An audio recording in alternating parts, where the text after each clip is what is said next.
오늘의 말씀은 빌립보서 1장 1절부터 11절까지 말씀입니다. 그리스도 예수의 종 바울과 디모데는 그리스도 예수 안에서 빌립보에 사는 모든 성도와 또한 감독들과 집사들에게 편지하노니, 하나님 우리 아버지와 주 예수 그리스도로부터 은혜와 평강이 너희에게 있을지어다. 내가 너희를 생각할 때마다 나의 하나님께 감사하며 간구할 때마다 너희 무리를 위하여 기쁨으로 항상 간구함은, 너희가 첫날부터 이제까지 복음을 위한 일에 참여하고 있기 때문이라. 너희 안에서 착한 일을 시작하신 이가 그리스도 예수의 날까지 이루실 줄을 우리는 확신하노라. 내가 너희 무리를 위하여 이와 같이 생각하는 것이 마땅하니, 이는 너희가 내 마음에 있음이며 나의 매임과 복음을 변명함과 확정함에 너희가 다 나와 함께 은혜에 참여한 자가 됨이라. 내가 예수 그리스도의 심장으로 너희 무리를 얼마나 사모하는지 하나님이 내 증인이시니라. 내가 기도하노라. 너희 사랑을 지식과 모든 총명으로 점점 더 풍성하게 하사 너희로 지극히 선한 것을 분별하며 또 진실하여 허물 없이 그리스도의 날까지 이르고, 예수 그리스도로 말미암아 의의 열매가 가득하여 하나님의 영광과 찬송이 되기를 원하노라. 자, 오늘은 빌립보서를 공부하는 첫 시간이니까 서론적인 말씀을 조금 나누고 본문의 말씀을 함께 보도록 하겠습니다. 네, 빌립보서는 누가 쓴 글입니까? 바울이라고 되어 있죠. 자, 그런데 좀 특이한 부분은, 자, 1절 말씀 보시면 그리스도 예수의 종 바울과 디모데는 하고 언급이 되어 있죠.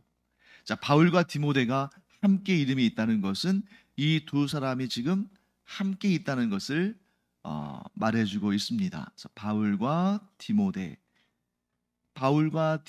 그러나 주로 말하는 사람은 누구예요? 바울이죠. 디모데는 그냥 인사의 마음을 전하는 것이고요.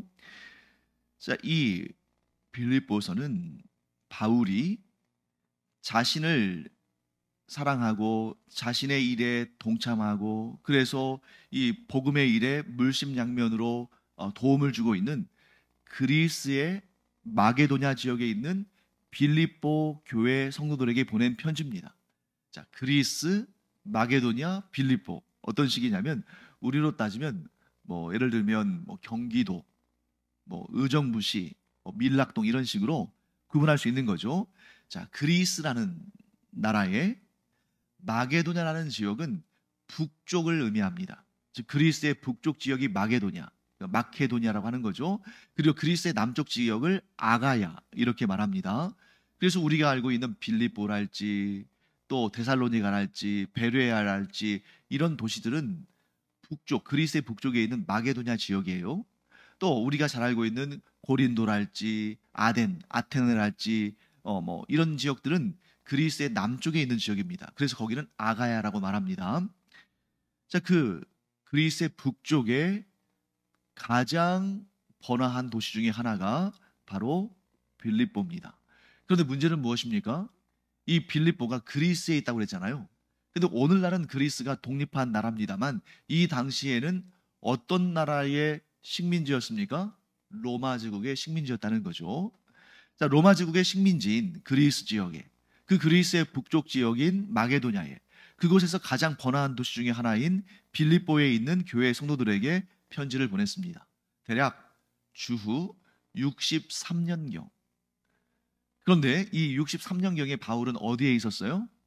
로마에 있는 감옥에 있었죠. 그래서 이 빌립보서는 에베소서, 빌립보서, 골로새서, 빌레몬서 이 네 권을 옥중서신이라고 부르는데 감옥에서 쓴 편지라는 것입니다.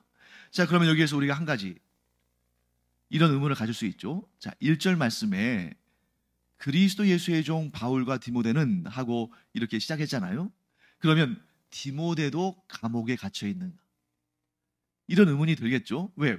바울과 디모데가 이름이 함께 나왔으니까. 자, 그런데 이제 빌립보서를 여러분들이 쭉 꼼꼼하게 읽어보시면 어떤 내용이 나오냐면, 바울이 디모데를 빌립보 교회에 파송할 계획을 가지고 있다는 내용이 나옵니다. 자, 그러면 여러분, 감옥에 갇혀 있고 자유를 잃은 신분이라면 빌립보까지 갈 수 있습니까? 없습니까? 없는 거죠. 그렇기 때문에 지금 바울의 상태는 우리가 생각하는 그런 교도소, 철창이 있는 그런 교도소의 개념이 아니라 일종의 가택연금 상태예요. 어떤 셋집, 그러니까 자기가 비용을 직접 내는. 좀 그것도 특이하죠. 교도소에 들어가면 교도소에서 먹고 자고 한다고 해서 돈을 내는 건 아니잖아요. 근데 이 가택연금 상태는 필요한 비용을 자기가 내야 돼요.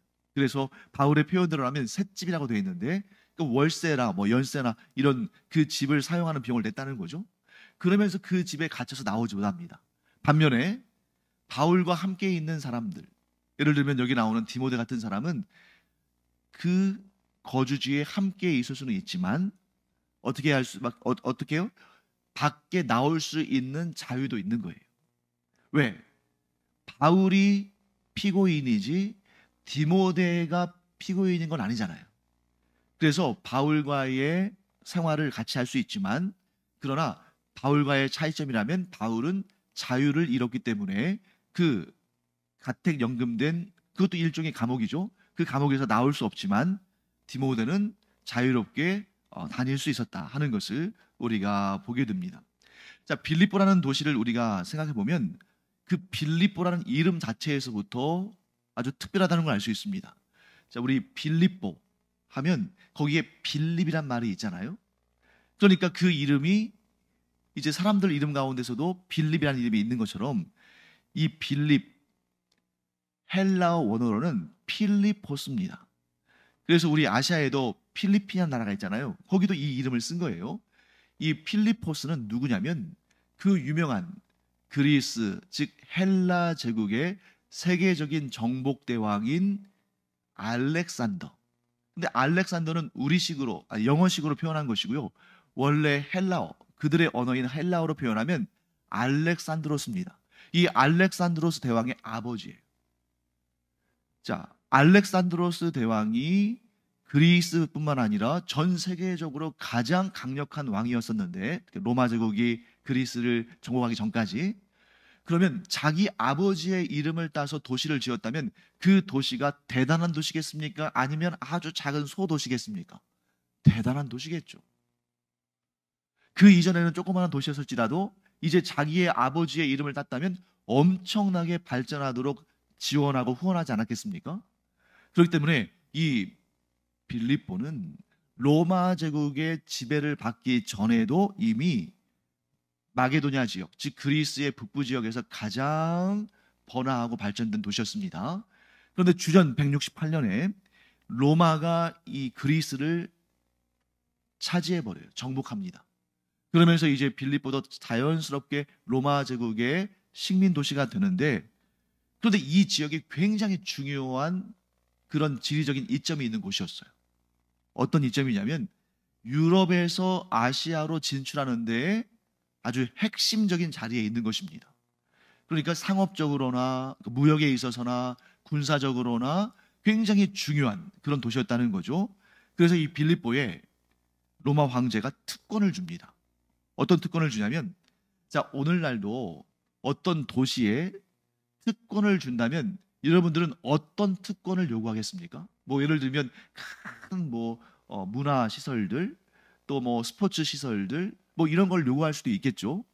그런데 뭐니 뭐니 해도 사람들이 가장 바라는 것은 세금 면제 아니겠어요? 현실적으로 경제적인 유익을 주니까.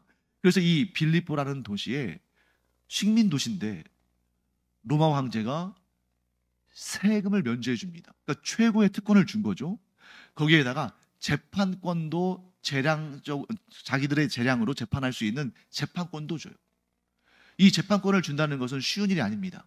왜냐하면 제국 내에 있는 모든 그 판결은 로마 황제의 승인을 받아야 되는데 로마 황제의 승인을 받지 않고 스스로 재판할 수 있다는 건 대단한 일인 거예요. 반면에 이스라엘은 그런 특권을 받았습니까? 받지 못했습니까? 받지 못했죠. 그러니까 예수님 당시에도 로마의 식민 지배를 받고 있었는데 사람들이 예수님을 시험하려고 어떻게 합니까? 로마 제국에 세금을 내야 됩니까? 내지 말아야 됩니까? 자, 로마 제국에 세금을 내야 한다. 그러면 이 사람은 반민족적인 사람이다. 이렇게 몰아붙일 것이고 로마 제국에 세금을 내야 하지 않는다. 낼 필요 없다. 내서는 안 된다. 그러면 로마 총독에 가가지고 로마 황제에게 반역했다고 고발하겠죠. 그러니까 이 앞뒤로도 꽉 도망칠 수 없게끔 이렇게 만들었어요. 그런데 예수님께서는 너무 지혜로운 답을 하시죠. 뭐라고 하십니까? 데나리온 하나를 가져와 봐라. 그 당시에 쓰는 돈이죠. 거기에 누구의 그림이 있느냐? 그렇게 뭐라고 합니까? 가이사입니다. 가이사는 카이사르, 영어로는 시저, 로마 황제를 의미하죠. 그러면 가이사의 것은 가이사에게, 하나님의 것은 하나님께 드려라. 자, 왜 그런 말씀하셨냐면 일상적으로 통용되는 돈들은 다 가이사의 얼굴, 로마 황제의 얼굴이 새겨져 있는 돈이고 성전에는 세겔이라는 다른 돈을 사용했어요. 그러니까 데나리온이라는 그들이 일상에 사용되는 로마요 화폐를 성전에 드리는 것이 아니라 세겔이라고 해서 로마 황제와는 관계없이 성전에 드리는 돈은 따로 있었습니다. 그러니까 너희가 로마 황제에게 줄 것은 로마 황제에 주고 하나님께 바칠 것, 즉 성전에 드릴 것은 성전에 드릴 것이라고 너희들이 성별해서 바쳐라. 이렇게 말씀하시는 걸 보면 로마 황제에게 바치는 세금이 면제되지 않았다는 것을 알 수가 있습니다. 또한 이스라엘은 재판권도 상실했죠.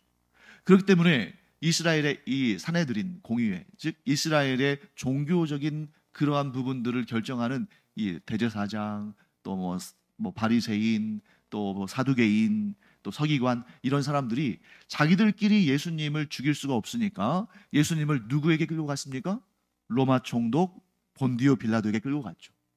재판권이 없으니까. 그에 반해서 빌립보는 세금도 면제됐죠. 거기에다가 재판권도 가지고 있었죠. 그렇기 때문에 로마 본토를 제외한 식민지 지역들 가운데에서 가장 우월한 특권을 가진 도시였다 하는 것을 알 수 있습니다. 그러면 여러분 여기서 딱 끝났으면 좋겠죠. 그런데 보통은 경제적으로나 문화적으로나 종교적으로나 군사적으로나 이렇게 번화한 도시들의 영적인 특징이 어떤지 우리가 알아야 됩니다. 그렇게 번화한 도시들의 영적인 특징은 어떨까요?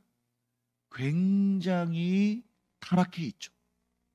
그래서 종교적으로나 도덕적으로나 뭐 성적으로나 문화적으로나 모든 면에 있어서 번화하고 화려하고 최첨단을 달리지만 반면에 하나님을 향한 신앙, 하나님 보시기에는 가장 더럽고 추악한 곳이 이런 도시들이라는 것이죠. 그런데 그런 도시가 바울의 2차 선교 여행, 곧 유럽을 향한 그 선교에 있어서 첫 번째 도시가 되었고 첫 번째로 교회가 세워지는 그런 곳이 되었다. 자, 그런 차원에서 본다면 빌립보 교회의 성도들을 향한 바울의 마음이 어땠을까요? 더 특별하지 않았겠습니까? 왜?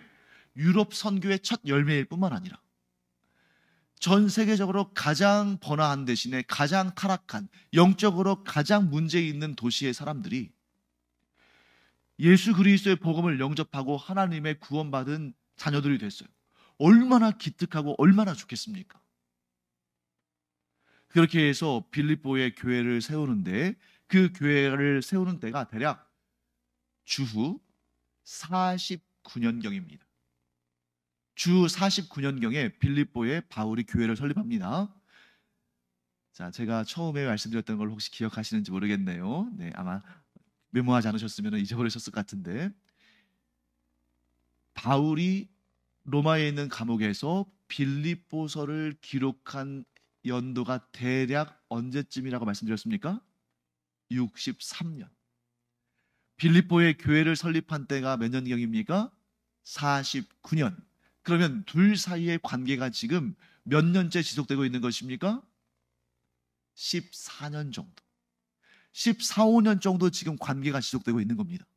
그런데 오늘날처럼 뭐 기차 타고도 가고 배 타고도 가고 비행기 타고도 가고 차 타고도 가고 이렇게 쉽게 왕래할 수 있는 곳이 아니라 빌립보 교회에 바울이 방문했으면 몇 번이나 했을까?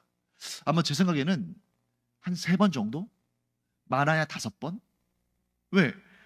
자, 바울이 처음에 출발했던 곳은 안디옥인데 거기에서부터 안디옥은 지금으로 따지면 뭐 시리아 이쪽에 있는데 시리아를 거쳐서 터키를 거쳐서 또 바다를 건너가지고 그리스로 가가지고 거기에서 빌립보까지 가는데 그게 쉬운 발걸음이겠습니까?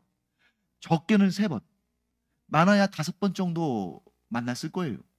그런데 이렇게 서신을 교류하면서 14년, 15년간 이렇게 교류를 하고 있는데 변함없이 그들을 사랑하고 있다는 거예요.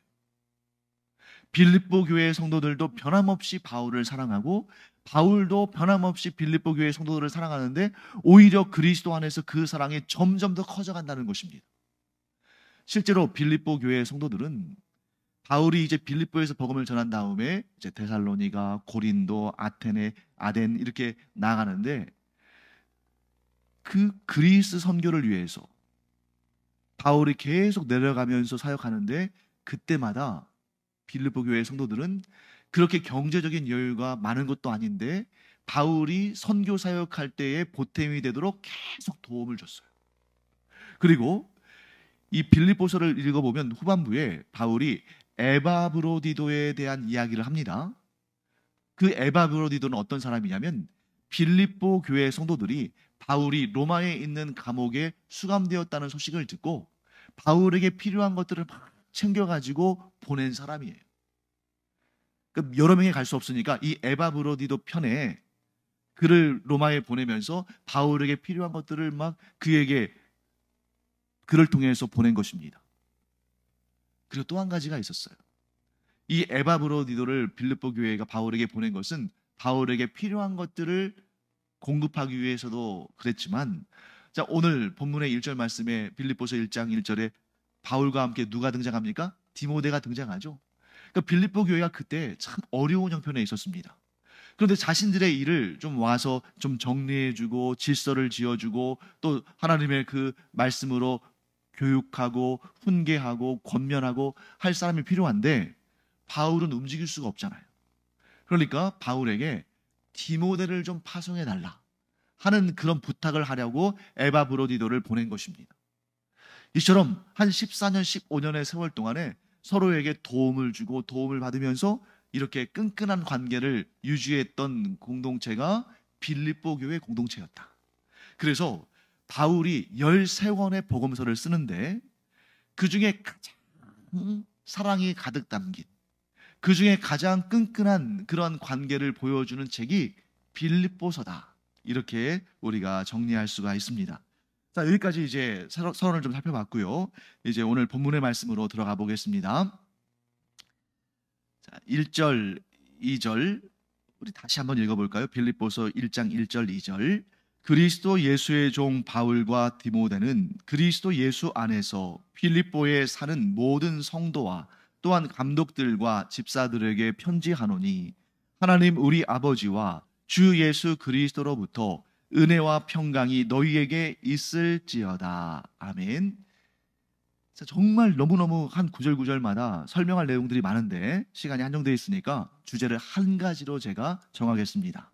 그 주제가 뭐냐면 지금 바울이 어디에 있다고요? 로마에 있는 감옥에 있잖아요. 이 빌립보서 1장의 주제는 고난 중에도 할 수 있는 일들. 내가 막혀 있고 내가 갇혀 있고 내가 고통 가운데 있다 할지라도 즉 내가 고난 가운데 있다 할지라도 할 수 있는 일이 있는데 그것을 찾아서 하는 것. 그것이 그리스도인들의 태도가 되어야 되는 것입니다. 자, 바울이 스스로 감옥에 갇혀 있습니다. 그러니 여러분 얼마든지 불평하고 원망하려면 할 수 있잖아요. 내가 지금 감옥에 갇혀서 그것도 죄를 지은 것도 아닌데 무고하게 감옥에 갇혀서 그것도 내 고향도 아니고 내 동족이 있는 이스라엘 땅도 아니고 무시무시한 로마 황제의 명에 의해서 언제 죽을지도 모르는 그런 로마 감옥에 갇혀 있는데 그런데 바울이 어떻게 하는지 한번 보세요. 2절 말씀 볼까요? 하나님 우리 아버지와 주 예수 그리스도로부터 은혜와 평강이 너희에게 있을지어다. 뭐 하고 있습니까? 축복하고 있잖아요. 하나님의 은혜와 평강이 예수 그리스도의 은혜와 평강이 이 빌립보 교회 성도들에게 있을지어다 하고 축복합니다. 자, 이렇게 볼 수 있겠죠? 고난 중에도 우리는 축복할 수 있다. 그런데 너무나 많은 사람들이 자기가 잘 되고 형통하고 문제가 없고 평안할 때는 축복하는데 자기가 병들거나 고난 가운데 있거나 또 지쳐 있거나 낙심해 있거나 이렇게 감옥에 갇혀 있거나 경제적으로 어렵거나 그러면 축복할 생각을 안 해요. 내가 축복할 만한 상황이야 축복을 하지. 지금 내 코가 석자인데, 내가 지금 처해 있는 현실이 이런데 무슨 축복이야 하면서 고난 중에는 축복할 생각을 안 합니다. 그런데 바울을 보세요. 바울 어떻게 했습니까? 고난 중에도, 감옥에 갇혀 있는 고난 중에도, 오늘 죽을지 내일 죽을지 모르는 그런 상황 가운데서도 빌립보 교회의 성도들을 향해서 뭐 합니까? 축복을 하고 있다는 겁니다. 우리가 이 자세를 배워야 돼요. 내가 고난 중에 있다고 해서 축복을 하지 못한다? 아니에요. 내가 실패했다고 해서 다른 사람들의 성공을 위해서 기도하지 못한다? 아닙니다. 내 상황과 관계없습니다. 내 상황과 관계없이 우리는 항상 축복할 수 있는 사람들이다. 자, 그런 관점에서 이 빌립보서 1장을 한번 보세요. 3절 말씀 볼까요? 내가 너희를 생각할 때마다 나의 하나님께 감사하며. 여기서 두 가지가 나왔습니다. 첫 번째 뭡니까? 고난 중에도 다른 이들을 생각할 수 있다. 자, 보통 사람들은 고난 가운데 있거나 또 아프거나 실패했거나 낙심한 상태면 자기 일만 생각합니다. 자기 일에 몰두하니까 더 힘들어요. 내가 이런 것도 없고, 내가 이렇게 아프고, 내가 이렇게 실패했고, 내가 이렇게 불쌍하고, 전부 자기 생각만 한다는 거예요. 그런데 바울은 달랐습니다. 자기가 고난 가운데 있는데 빌립보 교회의 성도들을 생각했다는 겁니다. 자, 우리 꼭 기억하시죠? 내가 고난 가운데 있다고 해서 다른 사람들의 일을 돌보지 못하는 것은 아니다. 내가 고난 가운데 있으면서도 다른 이들을 생각하고 그들을 위해서 축복할 수 있다. 자, 그 다음 볼까요? 나의 하나님께 감사하며. 고난 가운데 있으면서도 뭐 할 수 있다고요? 감사할 수 있다. 내가 고난 가운데 있다고 감사가 그치고 감사할 수 없다고 생각하는 것은 사탄의 가르침입니다. 사탄의 뜻입니다. 그러나 하나님은 뭐라고 말씀하십니까? 너희가 비록 고난 가운데 있다 할지라도 감사할 수 있다. 그 다음에 4절 말씀 볼까요? 간구할 때마다. 간구하는 게 뭐예요? 기도하는 거 아니겠습니까? 고난 가운데 있어도 무엇 할 수 있다고요? 기도할 수 있다. 너희 무리를 위하여 기쁨으로 항상 간구함은. 고난 가운데 있지만 기뻐할 수 있다. 얼마나 아름다운 말입니까? 그 다음에 5절 말씀 볼까요? 너희가 첫날부터 이제까지 복음을 위한 일에 참여하고 있기 때문이다. 자, 고난 가운데 있어도 하나님의 일에 함께 협력할 수 있다. 바울은 감옥에 있습니다. 반면에 빌립보는 지금 이런저런 세상의 유혹과 시험과 여러 가지 부정한 그런 일들 가운데 있습니다. 그럼에도 불구하고 바울도 열악한 상황 가운데 있고 빌립보 교회 성도들도 열악한 상황 가운데 있지만 그럼에도 불구하고 함께 동역할 수 있다. 이렇게 말하고 있는 것이죠. 6절 말씀 볼까요? 너희 안에서 착한 일을 시작하신 이가, 이 복음의 착한 일, 구원의 착한 일을 시작하신 이가 그리스도 예수의 날까지, 즉 이 세상의 종말, 그리스도의 재림의 날까지 이루실 줄을 우리가 확신하노라. 자, 고난 가운데서도 뭐 할 수 있다고요? 확신할 수 있다. 여러분, 고난이 임하면 믿음이 흔들리기 쉬워요. 내가 잘되고 형통하고 무엇이든지 기도한 대로 응답받고 그럴 때는 그래, 역시 하나님께서는 내 기도를 들으시고 응답하셔. 이렇게 확신하기가 쉬운데 반대로 이렇게 감옥에 있고 모든 것이 막히고 오늘 죽을지 내일 죽을지 모르는 그러한 불안한 상황 가운데서는 확신이 흔들리는 것이 당연한 거 아닙니까? 하지만 바울은 고난 가운데서도 확신했습니다. 누가 봐도 가장 확신할 수 없는 상황 가운데 있는 바울이 확신했어요.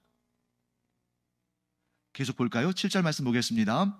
내가 너희 무리를 위하여 이와 같이 생각하는 것이 마땅하니 이는 너희가 내 마음에 있음이요 나의 매임과 복음을 변명함과 확정함에 너희가 다 나와 함께 은혜에 참여한 자가 됨이라. 여러분, 여기에서 여러분들이 오해하시면 안 되는 부분이 복음을 변명하다 라고 말할 때 이 변명이 우리는 내가 좀 잘못한 일에 대해서 누가 이렇게 지적하고 그러면 그냥 변명한다 이런 개념으로 생각해 주시는데 사실은 복음을 변명한다는 말보다는 이렇게 번역하면 여러분들이 좀 이해하기 쉬울 겁니다. 좀 학문적인 용어긴 합니다만 변증한다. 변증.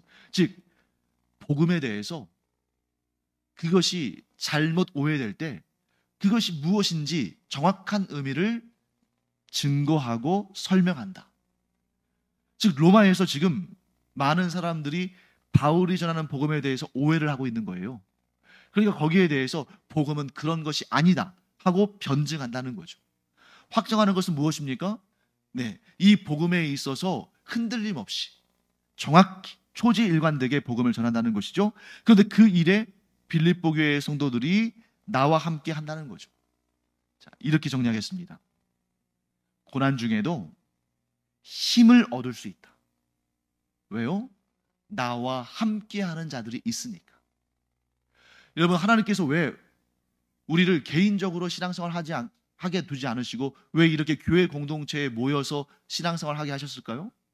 물론 개인적으로 우리가 예수님 믿고 하나님을 섬겨도 얼마든지 구원받습니다. 구원에 이르는 데는 공동체가 없어도 상관없어요. 왜? 구원은 믿음으로 얻는 거니까. 하지만 우리가 개인적으로 신앙생활 하는 것이 얼마나 위태로운지를 아시는 하나님께서 교회 공동체를 이루도록 하신 것입니다. 왜? 함께하는 자들과 함께 힘을 얻도록, 넘어진 자를 일으켜 세우도록, 내가 또 넘어졌을 때는 다른 성도들의 손을 잡고 일어서도록.